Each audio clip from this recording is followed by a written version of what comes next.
Good morning, my creative collective. Welcome back. This is lesson 26 for A Course in Creativity, building on A Course in Miracles. The lesson for today is releasing the need for armor, and the lesson from A Course in Miracles is my attack thoughts are attacking my invulnerability. So we have two big themes here in this particular lesson, which is attack thoughts and invulnerability. What are they and how do they talk to each other?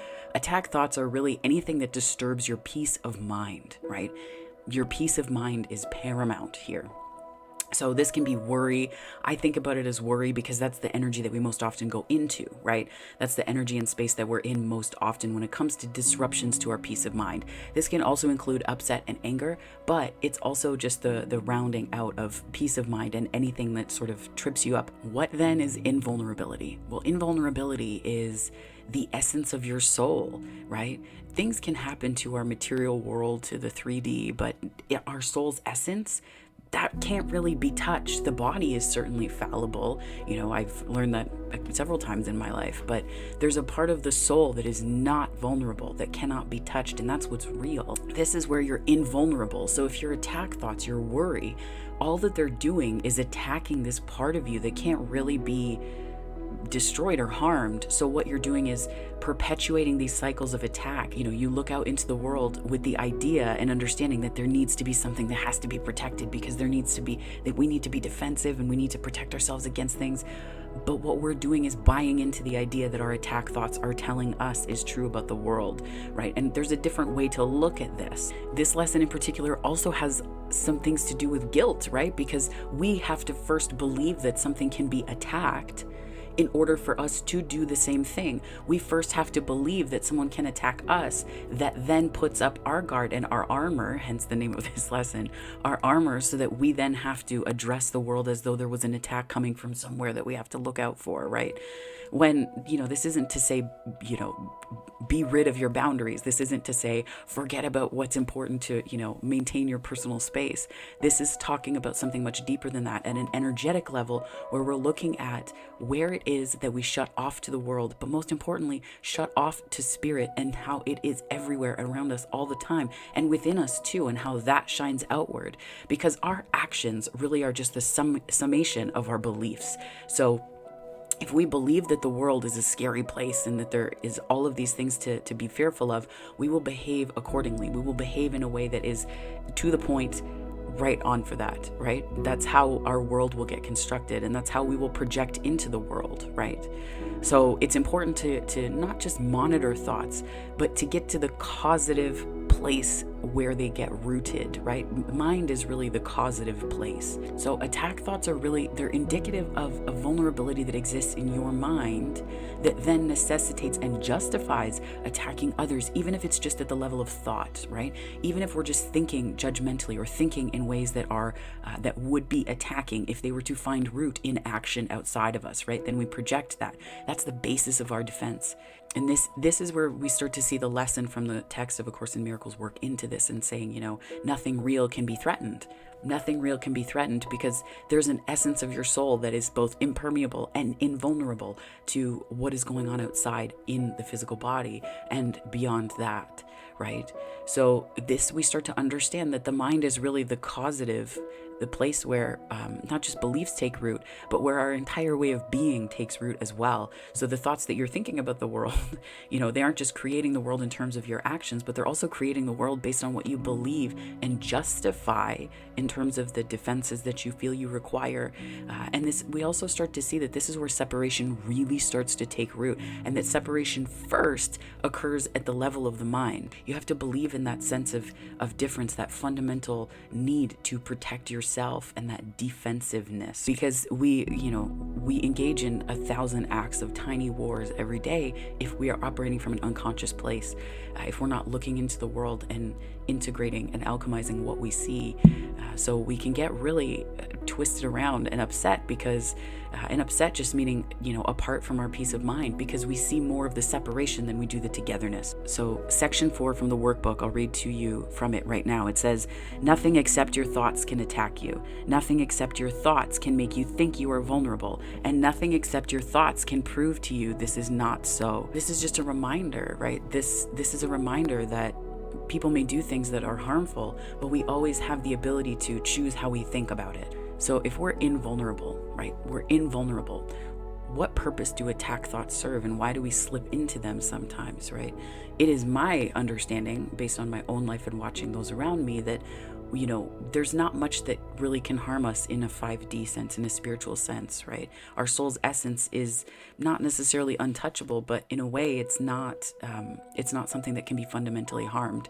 So when you're in presence, when you're in the present moment, and you're in that awareness here and now, in the now, you understand that. But what attack thoughts can do is protect the places within us that have not yet healed, right? We know that healing is sort of it's something that takes place over a lifetime. You can never get it done. Abraham Hicks, right? You can never get it done. So with that being the case, if you can't get that done, then these attack thoughts, what they end up doing is pushing away the places that make us feel vulnerable, because instead of projecting that sort of attack outwardly, we turn it inwardly and judge ourselves. We separate ourselves first from spirit through that level of self-hatred and guilt and shame that gets built up. So attack thoughts often serve a purpose of pushing us away from the place that needs connection the most. But again, these things start at the mind, and then they concretize in the heart, and they solidify it in a way that it's almost like an ache, right? It's an ache. What we're aching for is connection. What we're aching for is to know that we're not alone. No one's perfect, right? We're all figuring it out. And figuring it out means something completely different to everyone on the planet. So the ways that we interact with this part of ourselves, we can really start to disconnect, not just from our own source internally, but from other people too. And again, your invulnerability is not limited to your body, because the body is fallible, right? That's part of what can present a certain measure of contrast. It's what Abraham Hicks calls it, right? Contrast here. And the body may be fallible, but is it truly, is that the same as vulnerability, right? Or how are we conceiving of vulnerability in a way that might illuminate this process to us further? What does vulnerability mean, right? What does that mean in the context of invulnerability? The invulnerability of your soul's essence, your heart space, right? That can't be touched by anyone. It's something that's yours and yours alone, right? There were several years, just to use this example, there were 2 or 3 years at Toronto Pride where, I was marching with different groups and things like that in the parade. And there were 2 or 3 years where there were bomb threats. And, you had to make a decision. Am I going to let this fear overtake me, or am I going to go and celebrate in a way that resonates with me? So, that threat was put out there in the morning of the parade. So you had the option as to whether or not you were going, and it really emphasized the idea that just existing there was kind of an act of not just resistance to the norms, but just an act of reiterating that love is more powerful than fear. So that was a choice unto itself. But you really start to understand in those moments when you make those choices that you can choose to see your invulnerability, the part of you that existed before time, now that you experience in this body. You get to really be in touch with your timeless self, your unending self, your eternal self. And similar to the axioms of if people do it with you, they'll do it to you, the Course kind of turns this towards yourself, right? It turns it towards yourself in that it states, and what would have effects through you must also have effects on you. So what you put out into the world, regardless of whether you are, saying to yourself, I'm in my invulnerable place, I'm in my peaceful place, I'm in my happy place, all of those things, regardless of how in tune you are with that, you cannot project attack thoughts or war or defense onto the world, the need for armor, and also experience that invulnerable part of you. They negate one another, right? To invest energy in the need for attack and defense is to basically say that the invulnerable part of you is not invulnerable. It is indeed not of spirit. It is not connected to this bigger picture, timeless sense, this energetic sphere. It is to believe in something much smaller than that. So in this way, our behaviors can really start to give away where we are in relationship to our higher self, where we are in relationship to spirit. And when these things come up, this isn't to say that it's done forever, that you are just disconnected forever. No, it's to say that you are welcome to, you are called back in. You are calling yourself back into your heart space. You are calling yourself back into your center in those moments. And that's what they exist there for. That's what they are there for, as reminders, not not opportunities to berate and attack yourself. And that's the difference too. This judgment that we hold towards ourselves, this inward facing, I want to say self-loathing a little bit, because it's this self-hatred that instead of seeing the opportunity to connect, we see the what we lack, we see the absence thereof, we see the not having, we see the disconnect, when what it all is connection, period. But we're so used to seeing separation, and that's where this armor comes in. So it really starts to pull back the veil. So what does this mean creatively? What does this mean creatively speaking, right? This is really about the moments that you feel the most vulnerable. When you're creating work or putting it out there, putting yourself out there, that's a vulnerable making activity. And it doesn't matter how well acquainted people are with that process. There are still ways that it can trip us up, right? Where we feel a sense of imposter syndrome. That's a big one, right? Imposter syndrome is an ultimate form of disconnect, because it comes from a belief that you shouldn't have what you do, and that you are ill-equipped to not just handle life happening around you, but that there's something about who you are and what you're made of that it should not be where you are, right? As a queer and trans person, I experience this often, and it's a moment to call myself back in and say, whoa, I'm buying into something that's not mine. This is an inherited belief. Then you're starting to get, you're tapping into your creative essence and your creative power. That's reclaiming, calling your power back. That's reclaiming your power and saying, no, I am not going to buy into this idea that I shouldn't be somewhere. And that's really at the heart of what imposter syndrome is. So when we tap back into our creative power, what we're doing is saying that might be what that it has been for a while, but it doesn't mean that that's reflective of me.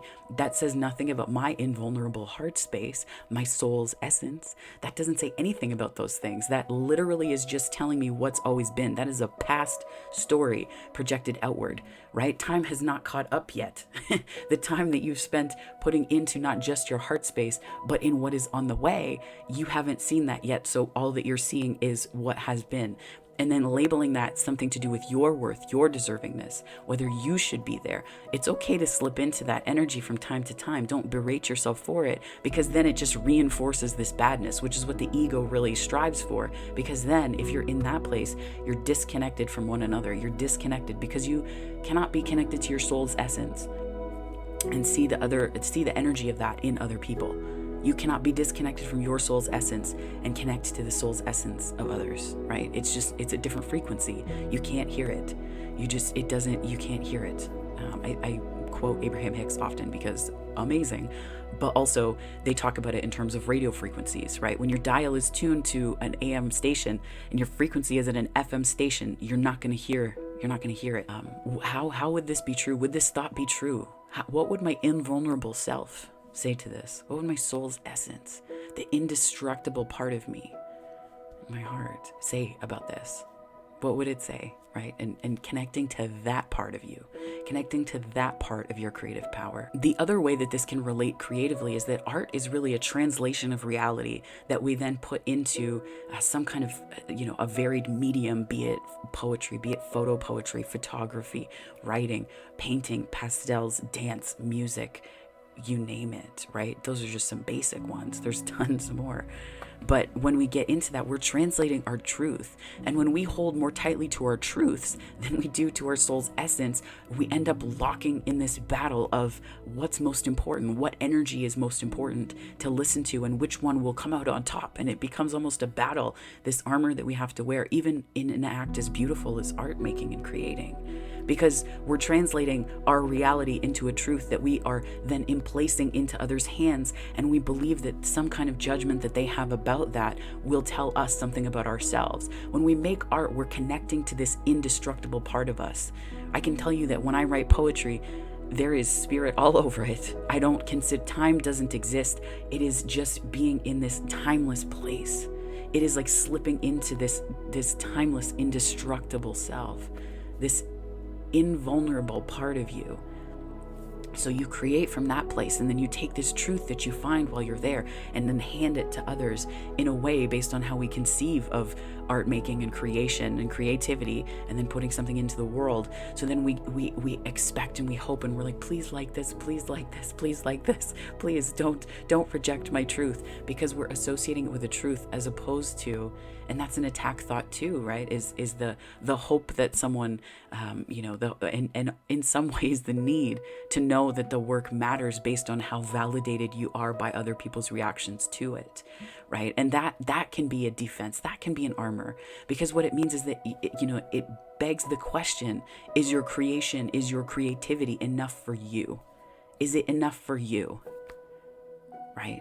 I have a friend whose husband, he takes amazing photos. He's a brilliant photographer, and he has zero interest in putting the work out there, because his whole thought process is, it's just for me.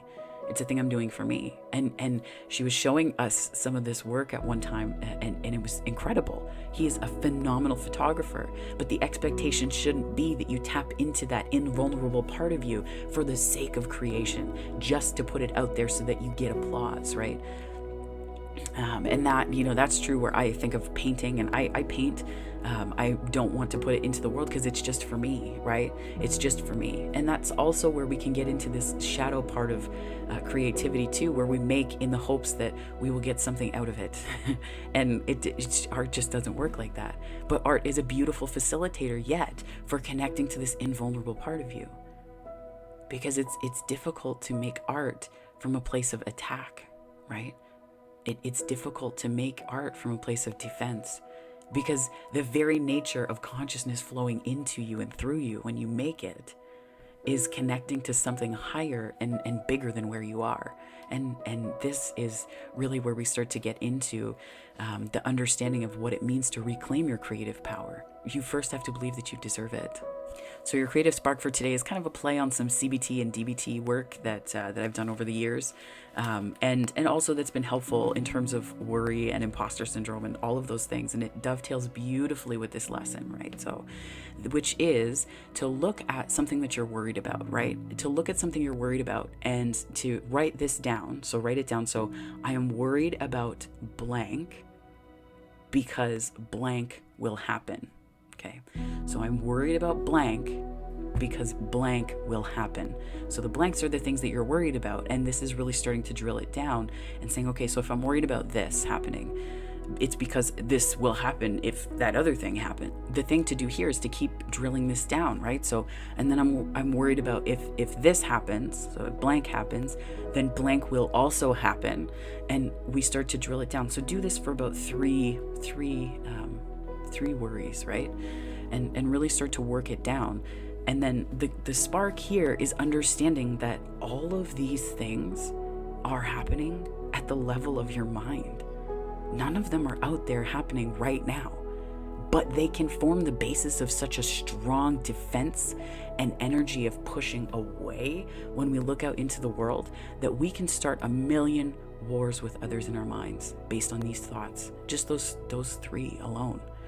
So my friends, that is lesson 26 for A Course in Creativity, Release the Need for Armor, and lesson 20, based on lesson 26 of A Course in Miracles, my attack thoughts are attacking my invulnerability. So thank you so much for your eyes and your time. I really appreciate it. If this resonated, please like and subscribe, as is always the case. It just helps me to get found in the YouTube algorithm, and I love having people here. So thank you so much. And as always, wherever this finds you on the time-space continuum, morning, afternoon, or night, I hope it finds you very well, my friends. Take care.